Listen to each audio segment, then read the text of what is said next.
My 6-year-old son had end-stage renal disease and needed a kidney transplant. Out of everyone in the family, only my younger brother, Kevin, was a match. I'm willing to save my nephew, but business is business, even with family, he said. Losing a kidney will make me half a man. I expect my big brother and sister-in-law to guarantee my financial future. Kevin demanded I give him 2 houses, $10 million in cash, and 20% of my company stock. I refused without a second thought. This disease is a bottomless pit, I said, my voice cold. I can't ruin your life just to save my son. My entire family called me a heartless, cold-blooded Scrooge. But later, with my son's life hanging by a thread, it was Kevin who knelt on the floor, slapping his own face. I'm sorry, Mike. I was wrong. My wife couldn't believe it when I rejected Kevin's offer without a moment's hesitation. She was sobbing so hard she could barely breathe. He's your brother, but isn't Leo your son? Kevin would only lose a kidney, but our son will lose his life. My wife, Jessica, and I had been married for 7 years, with only one child, our son, Leo. As the only kid in the family, we cherished him, treating him like he was made of gold. When we found out he had kidney failure at such a young age, our world collapsed. Jessica and I were the first to get tested as potential donors, but neither of us was a match. The only person who could give Leo a kidney was my brother, Kevin. When Jessica heard the news, she wept with joy and knelt before my brother, her eyes red and raw. Kevin, Leo is your nephew. Please, you have to save him. But even faced with her desperate pleas, Kevin stuck to his demands. The moment the assets are transferred, I'll sign the donation papers. My father, David, doted on his grandson. He turned on his hesitant younger son with a furious roar. We're family. You don't talk to each other like this. If you don't save Leo, I'll disown you. I don't have a soulless monster for a son. Kevin's body trembled as he choked back a sob. I'm a teacher. Pulling all-nighters to work on lesson plans is normal for me. Losing a kidney would have a huge impact on my life. Forget about promotions at work. My bosses wouldn't even consider me. And I don't even have a son of my own yet. This could end my family line. He turned to my father. Dad, you can't only think about Mike's family. I'm your son, too. I've already agreed to donate my kidney to Leo. Is it so wrong to want some security for my future? Jessica wiped away her tears and begged me, her voice cracking. Michael, money is just an object. We can always make more if we lose it. But if Leo is gone, I don't want to live anymore. I love my son just as much as she did, but looking at my greedy brother, I forced myself to remain stone-hearted. My father, hearing Kevin's justification, unconsciously nodded in agreement. He made the final decision. He's right. Michael, Kevin is giving your son a new life. He's your family savior. No amount of thanks would be too much. He looked at me, his voice firm. I'm making the call. We're accepting Kevin's terms. And when Leo grows up, he'll be responsible for taking care of Kevin in his old age. People have to repay their debts of gratitude. The doctors had told us that without a transplant, Leo would need dialysis for the rest of his life. That meant 2 or 3 hospital visits every single week, a dozen trips a month. Dialysis is agonizing. It wouldn't just disrupt his childhood. It would be pure torture. He was only 6. He might not be able to endure it. Some patients wait their whole lives for a matching kidney and die without ever finding one. But Leo was lucky. We had a match right here in the family. By any measure, as a father, I should have been willing to pay any price to get my son that kidney. But I just shook my head, my voice firm. No, I can't be responsible for ruining my brother's future. Life and death are up to fate. I guess Leo just has bad luck. Jessica flew into a rage, pointing a shaking finger at me. Are you insane? How did I marry such a materialistic bastard? You let your own son die for a little bit of money. Her voice rose to a shriek. If you don't agree to Kevin's terms, we're getting a divorce. I'll save Leo even if I have nothing. My father was completely baffled. Normally, I'd panic if Leo so much as scraped his knee. How could I suddenly become so calculating and stingy when his life was on the line? Michael, what on earth are you thinking? He's your only son. Jessica's pregnancy had been incredibly difficult. She'd had no appetite and was constantly sick. I saw how much she suffered, and in all these years, I never once brought up the idea of having a second child. In this situation, if Leo died, Jessica would never forgive me. But I couldn't let Kevin get what he wanted, no matter what. Sensing the tension, Kevin tried to mediate. Mike, I know my request might seem like a lot, but you have to understand, this money is essentially a buyout for the rest of my life. I'm trading my future for Leo's.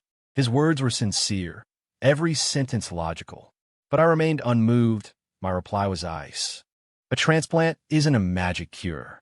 What if Leo's body rejects the kidney? We could end up in a worst-case scenario. Leo doesn't recover, Kevin is short a kidney, and we have 2 sick people to take care of in this family. My stepmother, Sharon, couldn't stand my cold-heartedness. She clutched her chest, struggling to breathe. She started patting her chest to calm herself down. Money, money, money. In the end, you're just too cheap to part with your precious money. You're abandoning your son, and you don't want to help your brother. You're really something else. My father quickly started rubbing her back. How did I raise such an inhuman animal?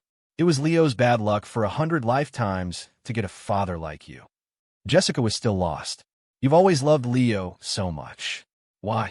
Why won't you use the money to save him? She was right. For me, that amount of money was a drop in the bucket. Our family didn't have much when I was growing up. To pay for my brother's college tuition, I got a job at a manufacturing plant right after high school.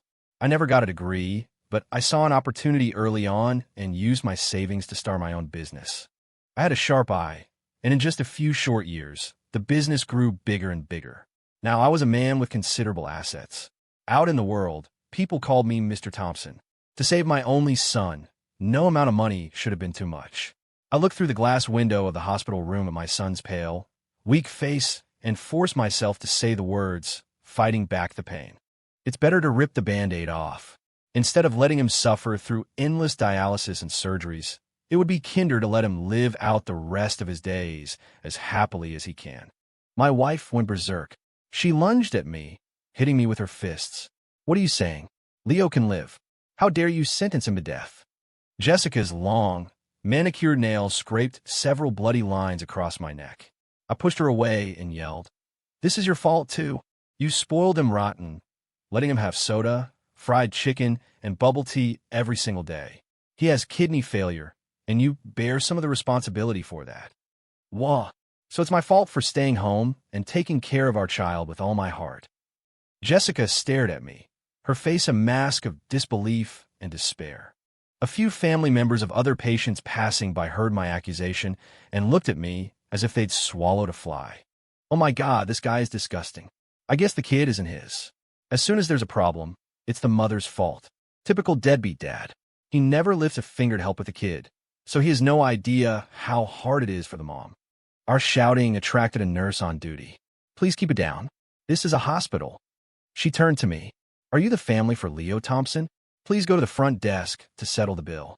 My father snatched the bill from the nurse's hand and shoved it into my chest, his voice laced with anger.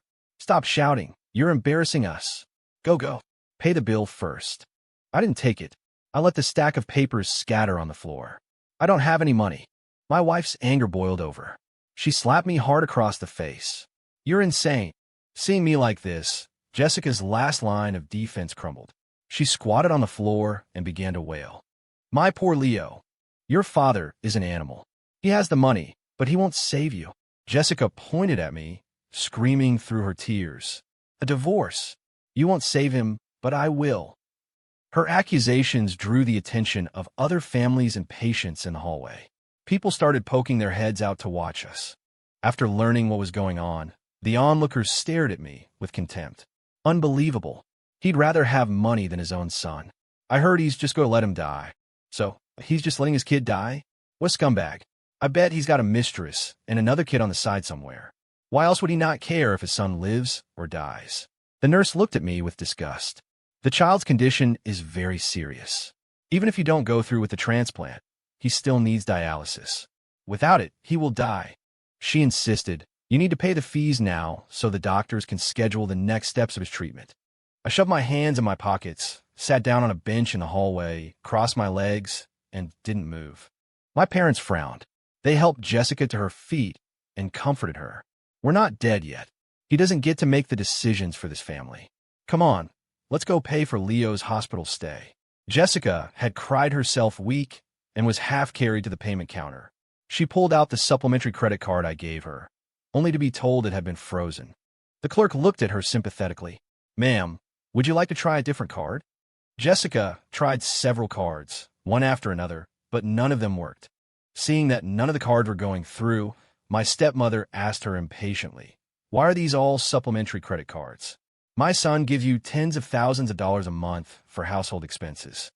You didn't save any of it? What a waste." Jessica's face turned crimson with anger. She grabbed the pile of useless plastic, ran over to me, and threw them my chest.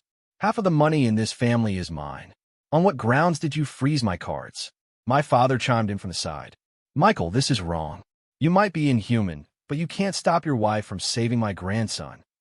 I let out a cold laugh. "I've given you both plenty of money over the years. Enough for Leo to live in this hospital for the rest of his life. Dad, you're so full of humanity. Why don't you pay the bill? Hypocrite. You ungrateful son." My father was so enraged he started having chest pains, his eyes rolling back in his head. "What a curse. Why did I have two sons who were just debt collectors? All either of you see is money. My poor Leo." With the nurse repeatedly pressing her, Jessica had no choice but to pull out a debit card to pay for Leo's treatment. I snatched the card from her hand. "I told you," I said, my voice sharp with impatience. "We're not treating Leo." Jessica's hands and feet trembled, and tears instantly welled in her eyes. She tried to keep her voice calm. "Michael." The first word Leo ever learned to say was "Dad." Even though I was the stay-at-home mom taking care of him, you were always his favorite person. As she spoke, her voice began to shake. "I know I haven't been a perfect wife. You don't like me sending money to my family. I'll listen to you. Just please save Leo." Jessica was a college graduate. She came to my company as an intern right after she graduated. Her warm and cheerful personality quickly won me over. Not long after we got married, she became pregnant and became a homemaker. Her family included a good-for-nothing younger brother who constantly needed financial help from her. But Jessica was gentle and thoughtful, and she managed our home perfectly. I had always turned a blind eye to her sending money to her family. Thinking of all this, I closed my eyes in pain. It's all up to fate.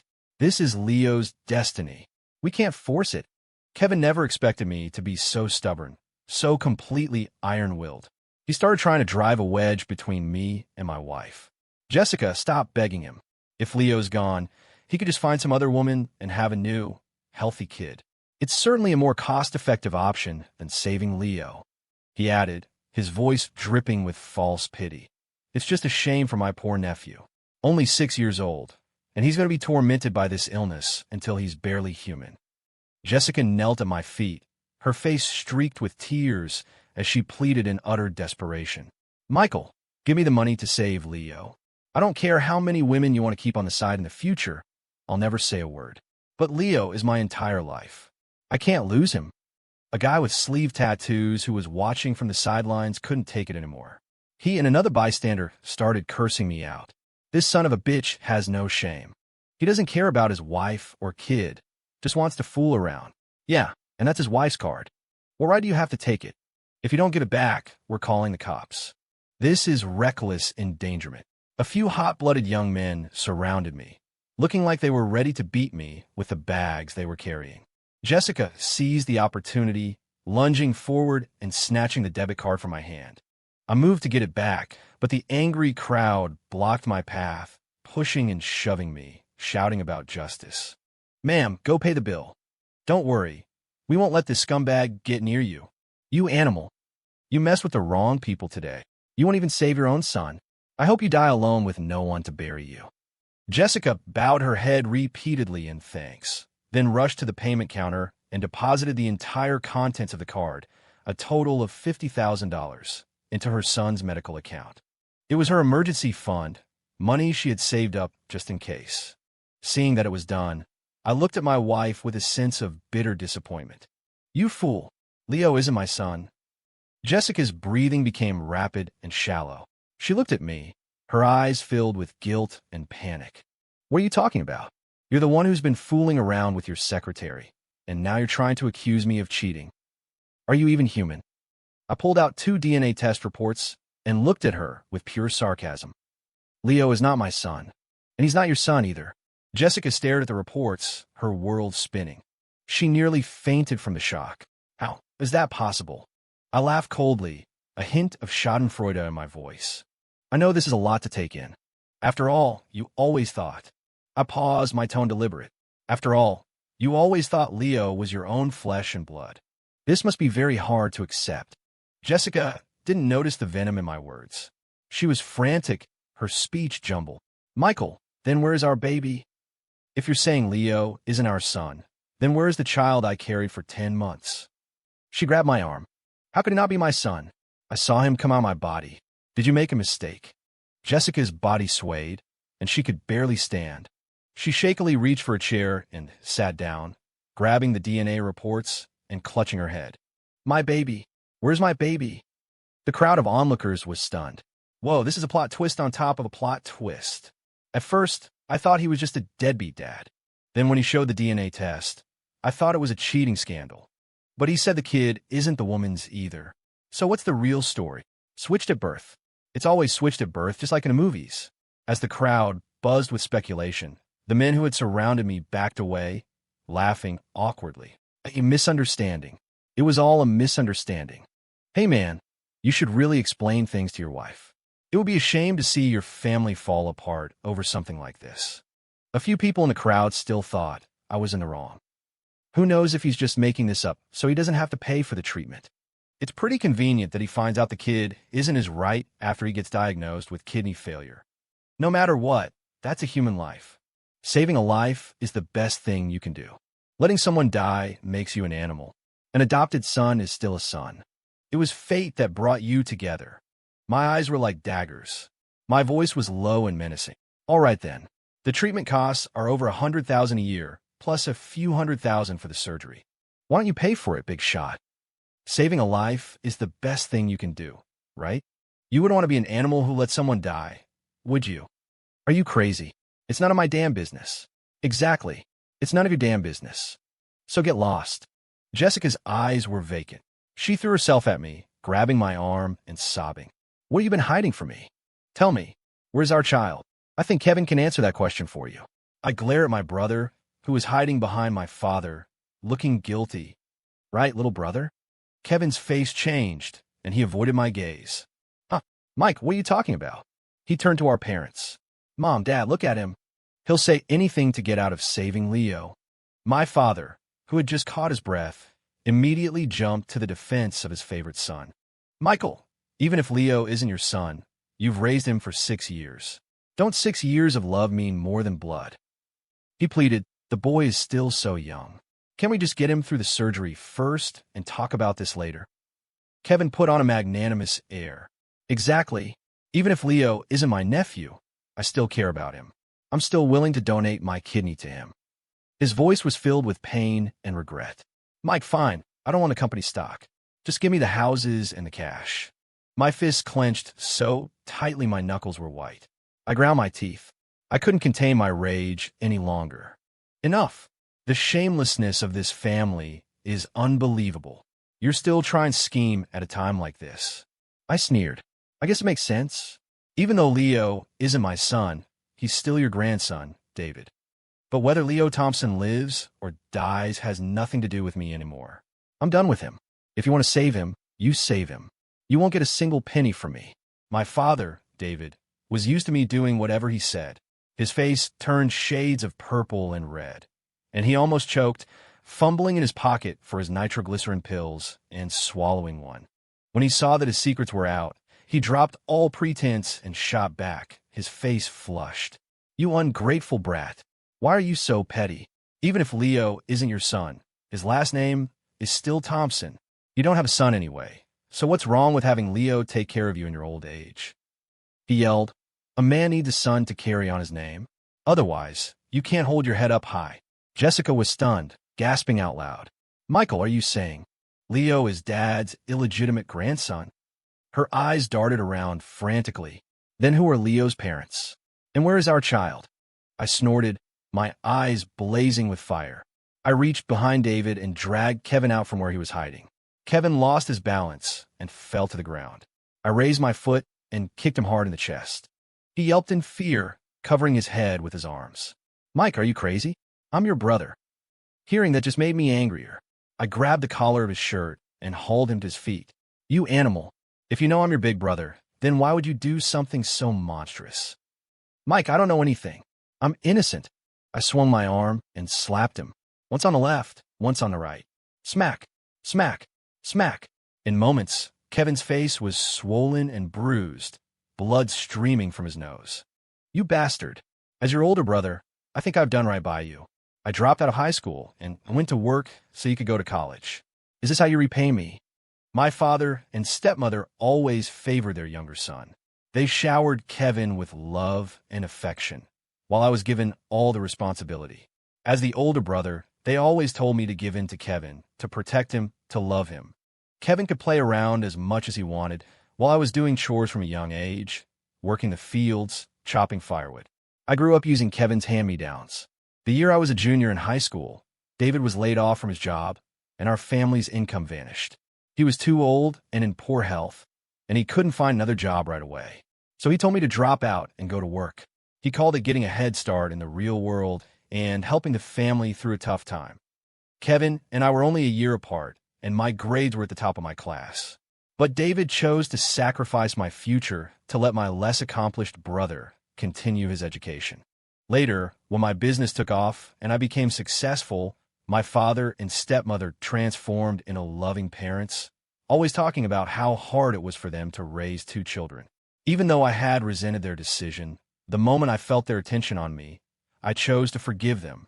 All these years, I was a filial son and a caring brother. And what did I get in return? My child was swapped at birth, my own flesh and blood left to suffer. And now they were trying to use this fake son to blackmail me for my assets. A family like this? I was better off without them. Kevin's cheeks were swollen high as he stammered. "I know. You've been good to me, Mike. I'm really grateful." I laughed coldly. "Oh, really? And your way of showing gratitude is to swap my child at birth and let your own son take his place like a cuckoo in the nest." Even as I beat him half to death, Kevin refused to admit it. "Mike, where did you hear this nonsense?" "I really don't know anything." I planted my foot on his chest, my voice savage. "This is your last chance to confess." Kevin, gritting his teeth through the pain, trembled and said, "I really don't know." My stepmother, Sharon, was frantic. She started hitting me with her purse. "You wicked boy, let him go. I've already called the police." She defended him. "You've beaten Kevin this badly. He can't be lying." I sneered. "Good. When the police get here, I'm reporting Kevin for trafficking my child." Sharon threw herself over Kevin to protect him and blurted out, "Nonsense. It's not trafficking when it's all in the family.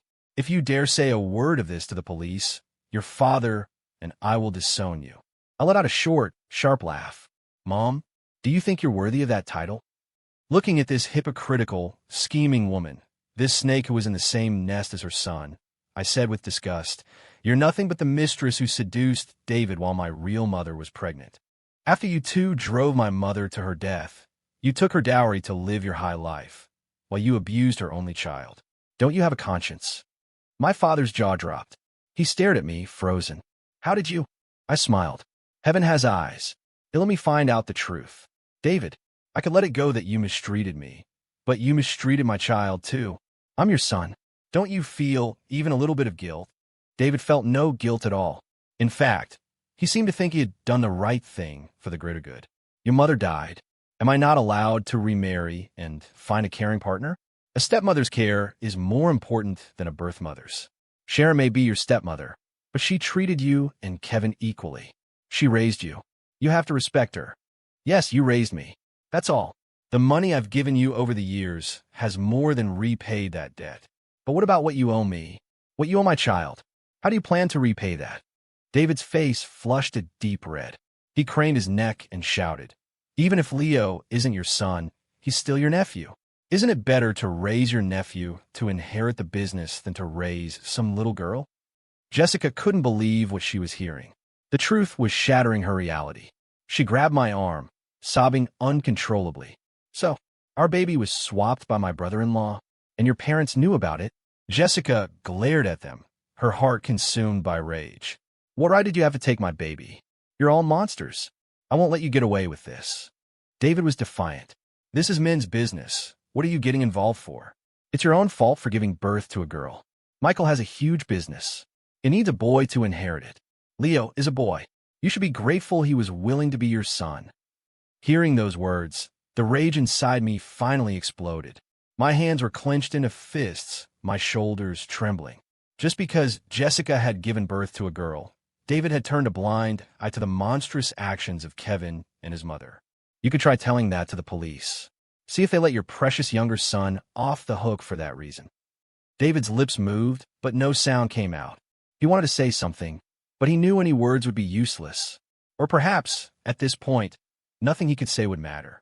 I was no longer the naive fool who craved his parents' affection. There were 1,000 things he could have said, but in the end, all David could manage was a weak attempt to cover his tracks. Michael, Dad, did it for your own good. Perhaps the look on my face was too sarcastic because David, who had no leg to stand on, suddenly found his voice again in a surge of emotion. He roared, "What do you want? I want my daughter back, and I want all of you to pay for what you've done." People in the payment hall pulled out their phones and started recording. Oh my God, so this guy's baby was swapped by his own family. It's because they wanted a boy. They let the rich older brother raise their son so he could inherit the fortune. What a plan. But you can't expect much from a man who cheated on his pregnant wife. Kevin saw what was happening and quickly used his jacket to cover his face, warning the crowd, "Stop filming. You're violating our privacy. I can sue you for this." Kevin's mother, Sharon, stood in front of her son, trying to block the cameras. Did you hear him? Stop filming. Kevin was a public elementary school teacher. His reputation was everything. If the school found out about this, it would affect his evaluations, and in a worst-case scenario, he could be fired. Some people were defiant, while others didn't want to miss out on a video that was clearly going to go viral. Who's filming your face? I'm filming the hospital floor. Is that illegal? Oh, so you're the legal expert here? Well, so am I. We'll blur your faces when we upload the video. But for an ungrateful bastard like you, someone will probably figure out who you are anyway. Ha ha ha. Well, I'm so scared, but I'm still going to film. It's not like I have any kids for a kidnapper like you to swap. The more Kevin and his mother tried to stop them, the more rebellious the crowd became. People who hadn't even planned on filming now took out their phones in outrage and pointed them at the shameless mother and son. Hey everyone, look! The mistress's son knows how to burrow his way in. Like mother, like son. The mother's a homewrecker, and the son steals other people's babies. The Cuckoo in the Nest, starring this mother-son duo. Who did it better? The comments from the crowd grew uglier and uglier. Sharon, enraged, charged into the crowd to try and snatch a phone. You're crazy. I'm calling the cops if you don't stop. The scene descended into chaos just as 2 police officers walked in. What's going on here? What's all this? Who called the police? Kevin's eyes darted around. He shot his hand up and rushed forward. I did. There's been an assault. Seeing the police, Sharon's posture straightened. She pointed a finger at the onlookers and said with a shrill voice, "My son said they're violating our portrait rights." She demanded, "Officers, arrest all of them." Kevin ran to the officers, pointing at me. "Officers, look at my face." It was him. He attacked me for no reason. I stepped forward and admitted it. That's right, I hit him, because this soulless animal swapped my baby at birth. I declared, I want to press charges against all 3 of them for child trafficking. Given the seriousness of the accusation, the police took all of us to the station to file a report and begin an investigation. What struck me as odd was that, on the way there, Kevin wasn't scared at all. His confidence made me uneasy. He had to have an ace up his sleeve. My mind went back to a few months ago. That was when Leo started to seem off. His appetite plummeted. He wouldn't eat or drink anything. He even lost interest in his favorite fried chicken and soda. At first, we just thought he was being a picky eater and didn't worry too much. Jessica tried all sorts of new recipes to tempt him. It wasn't until Leo started having diarrhea and vomiting that we realized something was seriously wrong. We took him to the hospital for a checkup. The results showed his creatinine levels were abnormally high. The doctor had us do further tests, and the final diagnosis came back. Chronic kidney disease, stage 5. Jessica and I felt like our world had ended. Our son was only 6. How could he have uremia? I took Leo to several different hospitals, but the results were always the same. I had no choice but to accept the truth. The doctor said there were only 2 paths for chronic kidney disease: either rely on dialysis to barely sustain life or get a kidney transplant. If we couldn't find a suitable donor, Leo would be on dialysis forever. A little boy like him, how much suffering would he have to endure? So, when I learned that Kevin was a match for Leo, I told myself that my brother would be our family savior from now on. I would agree to any demand he made, as long as he was willing to save Leo. But then, I discovered that Leo wasn't my son at all. That day, Kevin and his mother came to the hospital room to see Leo and discuss the kidney donation. I was in the bathroom washing fruit, and they thought I had left. The two of them began shamelessly plotting how to use the donation to get as much as they could for me. I didn't pay too much attention at first. After all, donating a kidney was a serious matter, and it was understandable that my brother would want some security. At first, Kevin didn't want to donate. "Mom, do we really have to do this? I heard donating a kidney is really risky. With only 1 kidney, I won't even be able to run as fast as a normal person." "Don't be ridiculous." I asked the doctor. "They said you can live a perfectly normal life with 1 kidney." Kevin's hesitation and fear were natural. I understood. Leo was his nephew, not his son. I was about to go out and plead with him. But then, what Sharon said next hit me like a bolt of lightning. I stood frozen in the bathroom, listening to their entire conversation. "Leo is your own flesh and blood. It took all my effort to swap him with Michael's daughter. In the future, everything Michael has will be Leo's. Once Leo inherits the family fortune, you'll be like a king. Our good days are just beginning." "Mom, Leo's only 6. How long will I have to wait for him to inherit the business?" "You fool. Your brother adores Leo. This kidney donation is your chance to squeeze him for whatever you want. We'll start by taking some interest, ask for houses, money, things like that." It was like a light bulb went on for Kevin. "Mom, you're a genius. I should have known. If it wasn't for your brilliant plan to swap the babies, we wouldn't be living this good life now." "Of course. Your idiot brother treats me like his own mother. He's as stupid as his real mom was. I've had him wrapped around my finger for years. He deserves to raise our child for us. You're the one with the foresight, Mom. If I had to raise Leo myself, the medical bills alone would be a nightmare. How would a high school dropout like my brother get so successful? He deserves to have me holding this over his head for the rest of his life." After they left the room, I walked out of the bathroom, my face dark. I looked at Leo, still sleeping on the bed, and I couldn't believe the absurdity of it all. I stood there stunned for a long time before cutting a lock of Leo's hair to get a DNA test. I picked up the phone and called my assistant. "Liam, I need you to hire a private investigator for me. I have something I need you to look into." I never imagined the investigation would uncover so much. Not only were my parents and brother deceiving me, but my beloved wife also had a secret she was hiding. Looking at the report from the private investigator, I felt like my entire life was a joke. My father cheated on my mother with a mistress while she was pregnant. After he drove his wife to her death, he immediately moved the mistress into our home. And I, like a fool, had looked up to that mistress as my own mother for decades. Seeing my business grow larger and larger while Kevin was just a salaried worker, Sharon hatched a venomous plan when Jessica and Kevin's wife became pregnant at the same time. She swapped our 2 children, ensuring her own biological grandson would inherit everything I owned. My father discovered the swap by accident, but because my wife had given birth to a daughter, he became an accomplice. His excuse was the Thompson family fortune can't be left to a little girl. They were my family, yet each of them was scheming against me with their own selfish motives. I had always known that Kevin and his wife didn't like their daughter. They had sent the child to live with their maternal grandparents in the countryside. I just thought they were old-fashioned and preferred boys. I never imagined they were mistreating my daughter. Thinking of the frail little girl I had only seen a few times, a sharp pain pierced my heart. At the police station, we were taken to separate rooms for questioning. Kevin's injuries weren't even serious enough to be classified as minor assault. Since it was a case of domestic violence between relatives, the police mediated. I ended up paying a few $100s in medical fees. As for the case of my swap daughter, Sharon was detained for questioning. Kevin was released shortly after. I was furious. Officer, why was Kevin released? He was part of the plan to swap my daughter.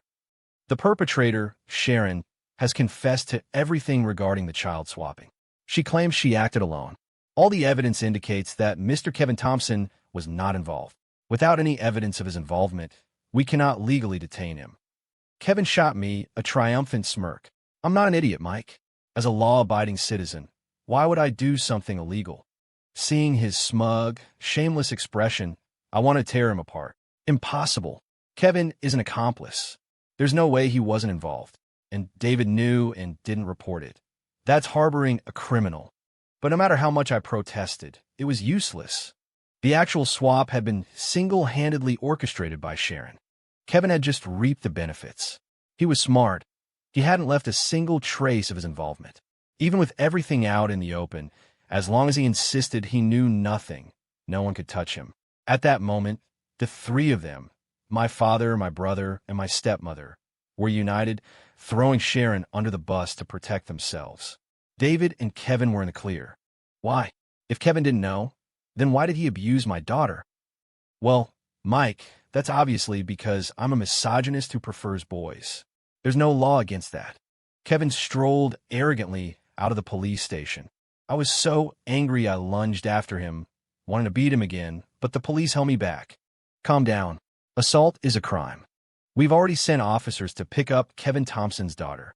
We'll need you and your wife to provide DNA samples for a paternity test. Once the results confirm she's your child, you can take her home. Jessica was thrilled to hear she would see her daughter soon. But when she heard we both needed to do a paternity test, a look of panic crossed her face. She forced a calm expression. Oh, I can do the paternity test. Michael, you should go to the hospital and deal with Leo's situation. I laughed coldly to myself, but kept my face neutral. There's no rush. A DNA test won't take long. Jessica stiffened, her face turning pale. After we gave our samples, the police told us the results would be ready in about 2 hours. Jessica's eyes lit up. She said, trying to be helpful, Michael, why don't I wait here for the results? You go to the hospital and handle the situation with Kevin. We can't let them get away with this. I didn't expose her little game. I just nodded. I went to the hospital's billing department and requested a refund for the money my wife had prepaid. They couldn't refund what had already been used for treatment, but I got the rest back. I went to the hospital room and looked at Leo one last time, my mind flashing with memories of our time together. I had raised him from a tiny infant to the boy he was now. I had poured all my love into him, and I had wished for nothing more than his health and happiness. But as innocent as Leo was, my daughter was even more innocent. While Leo was growing up happy in my arms, my daughter was in the countryside, hungry and neglected. Leo, I thought, if you have to blame someone, blame your selfish biological father. Blame your snake of a grandmother. I instructed my assistant to cancel all the supplementary cards I had given to David and his family. I put the house they were living in up for sale. Kevin was selfish and cold. Without the monthly allowance I gave them, his salary alone wasn't enough to support their lavish lifestyle. He was disgusted by his sick son. After all, it wasn't like he couldn't have another child. Kids could be replaced. Kevin wanted nothing to do with Leo. David couldn't bear to part with his grandson, but without a house, he had no choice but to move in with Kevin. He had no retirement savings, and his money was dwindling. After weighing the pros and cons, he too abandoned his beloved grandson. Kevin's wife, though she had been cruel to my daughter, truly loved her own son. After seeing her husband's cold-hearted nature, she decisively divorced him and left with Leo. Kevin didn't care. A wife and a child. He could always find new ones. He was an elementary school teacher, a stable and desirable profession. A man, after all, only gets better with age. When I got home, I personally decorated a room to welcome my daughter. Meanwhile, at the DNA lab, an anxious Jessica received a big surprise of her own. With the test results in hand, Jessica brought our daughter home. The girl was the same age as Leo, but she was half his size. She was skin and bones without an ounce of flesh on her. She stood nervously in the living room, picking at her fingers, her eyes filled with fear and insecurity. "Hello, Uncle," she whispered. I fought back a wave of grief and pulled my daughter into my arms. Not uncle, sweetheart. I'm your father. My voice was thick with emotion. Welcome home, my little princess. I'm so sorry. It's all Daddy's fault. But now that I'm here, you'll never have to suffer again. My daughter couldn't hold it in any longer and started to cry. It was a quiet, kitten-like whimper, as if she was afraid of making too much noise and bothering someone. Seeing her like this, I knew exactly what kind of life she had lived. I gently patted her back, soothing her. Don't be afraid. In this house, you could be whoever you want to be. She cried herself to sleep in my arms, and I carried her to her new room. In the living room, Jessica was staring blankly at 2 DNA reports. When she saw me, she forced a smile, but it looked hideous. You don't have to smile if you don't want to. Michael, what are you talking about? Jessica, you're surprised this child is our biological daughter, aren't you? For the sake of my family's health, I took them for annual physicals every year. The reason I had never discovered anything wrong with Leo was entirely thanks to Jessica. When Leo was 1 year old, Jessica noticed his blood type didn't match ours. She secretly took a sample of my hair and had a paternity test done with Leo. The results showed that Leo was not my child. Around the time we got married, she had been in touch with her first love. Not long after she became pregnant, he died in a car accident. They had broken up for family reasons. Her ex-boyfriend's family was poor and couldn't help support her own family. Between love and money, she had chosen money. So after he died, she never forgot him. When she found out Leo wasn't my son, Jessica naturally assumed he was her child with her ex-boyfriend. She poured all her love into protecting what she believed was his posthumous child. If it weren't for her covering it up all these years, Leo's true identity would have been discovered long ago. I looked at the woman I once loved so deeply with utter disappointment. It's heartbreaking, isn't it? You thought Leo was the product of your love for an old flame. And in doing so, you became an accomplice in a crime that let your own flesh and blood suffer. Jessica's lips moved, but she couldn't form a defense. I handed her the divorce papers. Let's get a divorce. I get custody of our daughter. Let's make this clean. I'll give you a condo and $50,000. Jessica wasn't happy. Even though I was a stay-at-home mom, marital assets are supposed to be split 50-50. This isn't fair to me. I laughed. Do I need to list how much money you've sent to your family over the years? Besides, you committed adultery. If this goes to court, I have plenty of ways to make sure you walk away with nothing. I looked her in the eye. I'm giving you a way out because you're our daughter's mother. Don't push it. After weighing her options, Jessica finally agreed to the divorce. I heard she remarried not long after, but she couldn't break the habit of sending money to her family, and her new life was a mess of constant arguments. Even the settlement I gave her was scammed away by her brother. Sharon, having confessed to everything, was sentenced to 5 years in prison. My father and Kevin escaped legal punishment, but I wasn't about to let them get away with it. I sent a detailed account of Sharon's crime and Kevin's abandonment of his son with kidney failure to the school where he worked.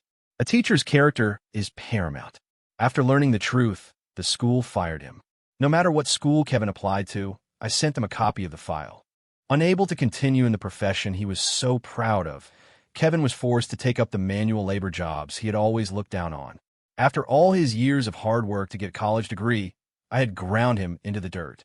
There was nothing he could do about it, but rage helplessly.